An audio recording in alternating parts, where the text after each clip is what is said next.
Well, welcome back to my old house here in Preston, Maryland.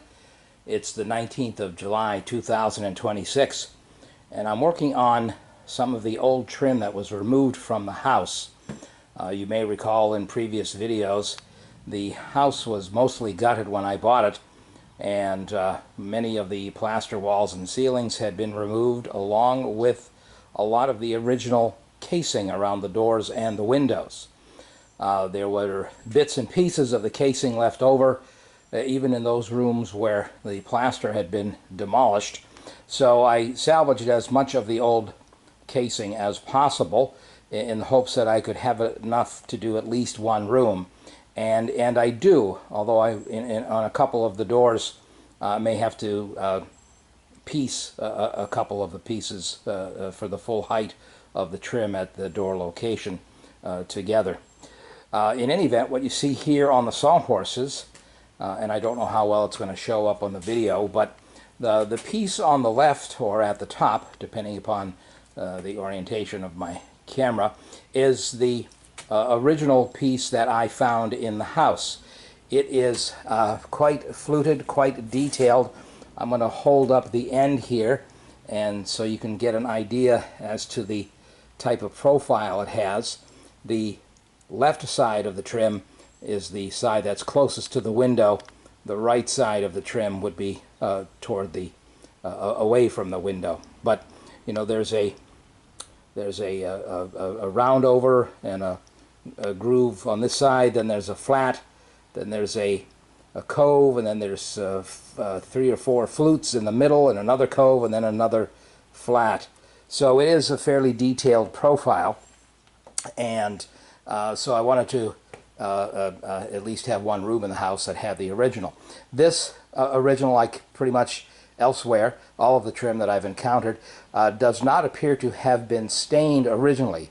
It looks as if originally it was painted, because when I scraped off the old paint, there were 3 layers of paint on there, I think including a primer coat, and there was nothing underneath but raw wood, which is what you see on the next piece of trim, which has been scraped by hand, and essentially there's not a lick of paint left on this, nor old primer.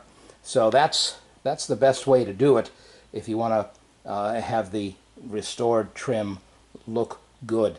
So again, it's got the same profile, and as I say, it took maybe an hour to get all the paint off using hand scrapers.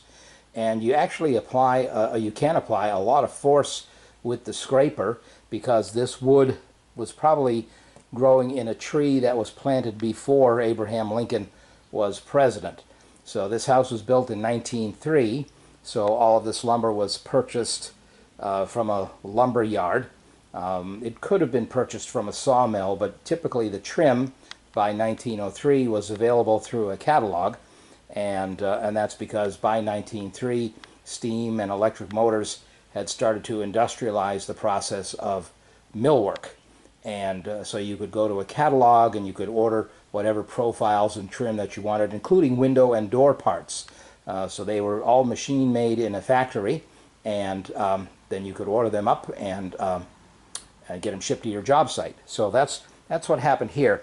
But again, this second from the left piece of wood is an original casing from 1903. I believe it's southern yellow pine, and it has been mechanically stripped by yours truly by hand using a series of scrapers, steel scrapers. The next board, the third one from the left here, is one that I have scraped completely and have put a coat of primer on it. I'm about to put a second coat of primer on this.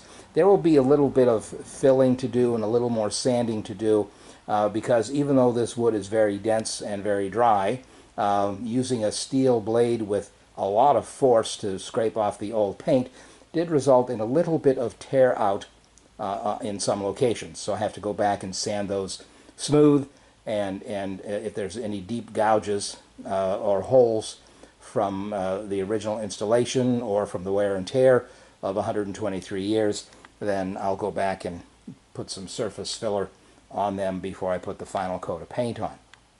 an artifact that I found. This is the backside of a piece of trim, and what I found was, I'm going to move the camera in a little bit closer, is that the carpenter who installed this trim had actually indicated where this particular piece of trim was going to go.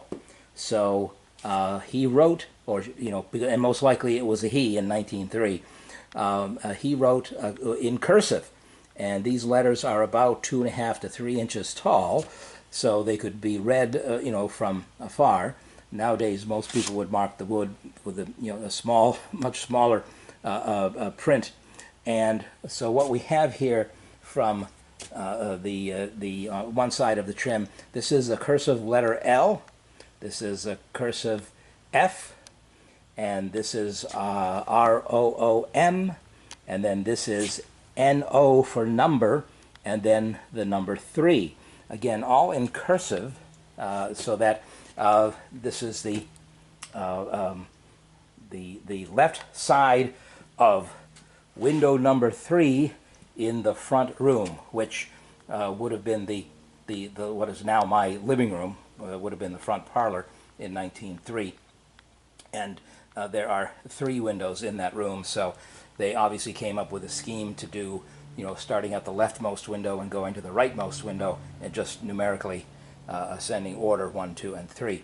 So I know where this trim was originally installed, and I won't bother with enumerating them, because these are all going to go into the dining room, and I don't need to number them, because I'm going to be doing them one at a time. So what I do have to do in the case of this dining room is I've got to finish up the corner blocks, which are here. These are the original corner blocks that go in the upper left and upper right of the window casing, and they need to be sanded, scraped, sanded, and filled as necessary.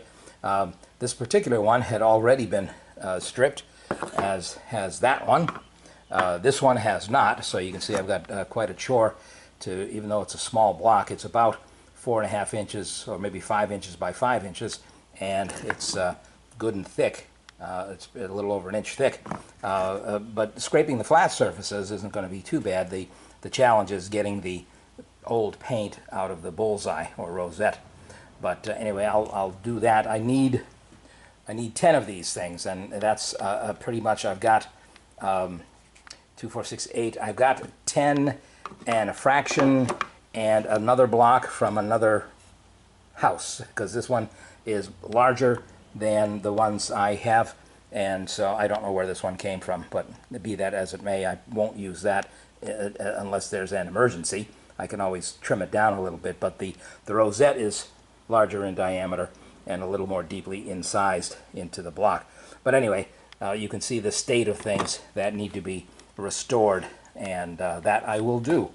So just thought I would give you a little primer on casing. And again, my architect has called this casing capital casing, so it must have been pretty prolific at the turn of the 20th century. How long did it take me to scrape? It takes, as I say, I think about, when it's all scraped and sanded and the major holes are filled. I haven't filled the holes on this one, and I'm not going to use this piece. What I discovered after scraping it, I won't use this piece for its length, because the board is twisted, so I don't want to have to struggle nailing it and getting it to line up properly. So I will save this to use where I need to do shorter pieces, which I have a lot of them to do. Each of the 3 windows in the dining room will have about a 5.5 foot long casing on the left and the right, and then about a slightly over 2 foot casing at the top between the corner blocks. And then I have gone ahead and I have made the window stools. Most people refer to them incorrectly as the window sill, but this will go into the window opening at the bottom for the stool. It goes on top of the sill. It fits tightly against the wall where those cutouts are, and fits tightly against the bottom of the lower window sash. So those, and these won't get permanently attached. I'll have them such that they can be removed just by tapping them out of place.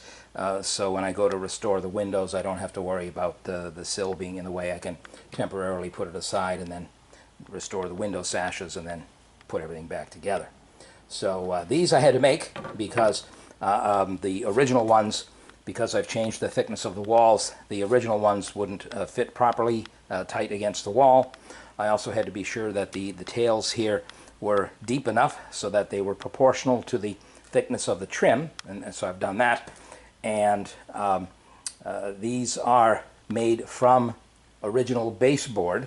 I had some leftover baseboard that I have used, and so the thickness is correct. The modern lumber is a little bit thinner than this, so a modern 1 by, depending on your source, is either 11/16 or 3/4 of an inch thick. This is a little bit more than 3/4 of an inch thick, which